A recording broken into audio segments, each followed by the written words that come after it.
When I first got to this customer's house, I thought this would be a pretty standard service call, but by the end I had nearly this entire piano taken apart. Stick around because it is so cool to see how much actually goes on behind the scenes whenever you press a key. You can see in a second that there's a problem with this hammer and it's bouncing 2 or 3 times against the strings. It's kind of hard to tell over the camera, but in person it is very annoying to try and play a piano like this. And that whole problem with the hammer has to do with what's called a spring cord right here. And you can see that I just pulled it off super easily. That is not supposed to happen normally because that spring cord is supposed to hold the hammer in place and help it return back to its normal spot. You're supposed to be able to pull on it very strongly and it should resist the tension and not just fall off. And that problem is going on with every single one of the keys, so I'm going to take it back to my house and fix it. First, I need to blow out all the dust because it's really dirty. The cause of this whole problem actually stems back to a manufacturing defect that Yamaha had for a bunch of their pianos, but normally they make really solid pianos. I just think that they should have done some sort of manufacturing recall on these because it can be pretty expensive to fix. So anyway, I'm going to have to take off all of these hammers here so that we can actually get to those what's called spring cords. And yeah, so basically a lot of piano work is just doing the same thing 88 times, so you'll see me time lapse a lot of things here after I do it once. You can see there's a lot going on inside of the piano that you don't normally see,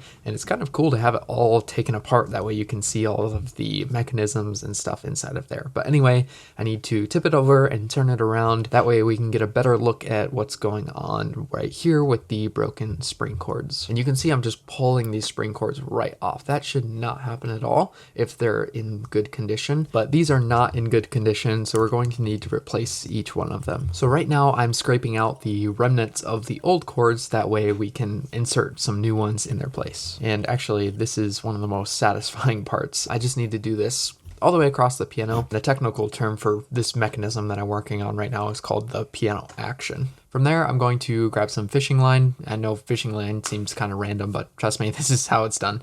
And then I grab some glue to fill up a syringe. Now that we've got everything set and ready to go, it's time to insert some new spring cords. So the first step is to add some glue and then push in that fishing line, let it dry for a little bit. You can see it's actually really nice and sturdy. The fishing line fits really well.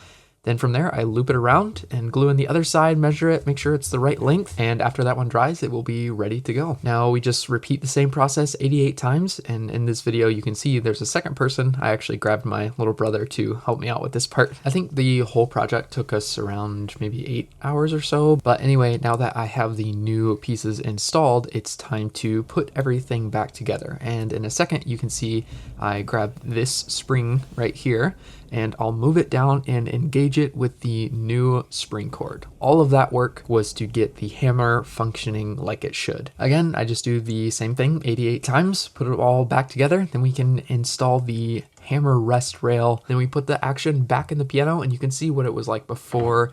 The hammer would kind of bounce 2 or 3 times against the string, but now the hammers are functioning like they should, and this piano should be a lot more fun to play in the future. After I'm done tuning, this piano is ready to go, so thank you guys for watching. If you want to watch more videos like this, just click right here.